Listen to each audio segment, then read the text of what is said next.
ಹಿಡಿದ ಕತ್ತಿಯನ್ನು ಕೆಳಗಿಳಿಸದೆ ಸದಾ ಶತ್ರುಗಳ ರಕ್ತದಿಂದಲೇ ತನ್ನ ಕತ್ತಿಗೆ ರಕ್ತಾಭಿಷೇಕ ಮಾಡಿಸಿ ವೀರ ವಿಜಯನಂತೆ ಮಿಂಚಿ ಮರೆಯಾದ ರಾಜ ಬಿಚ್ಚುಗತ್ತಿ ಭರಮಣ್ಣ ನಾಯಕ, ನಮ್ಮ ನಾಯಕರ ಕುಲ ತಿಲಕ. ಇಂತಹ ರಣಕಲಿಗಳ ರಕ್ತವನ್ನು ಹಂಚಿಕೊಂಡು ಜನ್ಮ ತಳೆದ ಈ ರಣ ಭಯಂಕರ ಕಾಮಕೇತಿ ಕುಲ ತಿಲಕ, ಗಂಡರ ಗಂಡ ರಣ ಪ್ರಚಂಡ ಗಂಡುಗೊಡಲೆಯ ಫಂಟ, ಈ ರಾಜ ಮದಕರಿ ನಾಯಕನ್ ಯಾರೆಂಬುದನ್ನು ಆ ಸೀಳುನಾಯಿ ನವಾಬನಿಗೆ ತೋರಿಸುವ ಕಾಲ ಸನ್ನಿಹಿತವಾಗುತ್ತಿದೆ.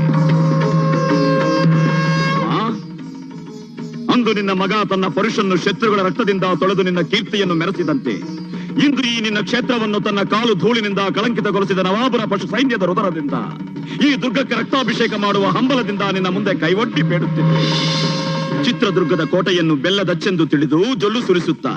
ನೋಣ ಇರುವೆ ಕರಿಗೊದ್ದಗಳ ಹಾಗೆ ಹಿಂಡುಗಟ್ಟಿಕೊಂಡು ಬಂದಿರುವವರಿಗೆ ಇದು ಬೆಲ್ಲದಚ್ಚಲ್ಲ, ಗಂಡು ಮೆಟ್ಟಿದ ನಾಡಿನ ಬಂಡೆ ಕಲ್ಲುಗಳು ಎಂದು ತೋರಿಸಿ ಜೊಲ್ಲು ಸುರಿಸುತ್ತಿರುವವರ ನಾಲಿಗೆಯನ್ನು ಕುಯ್ದು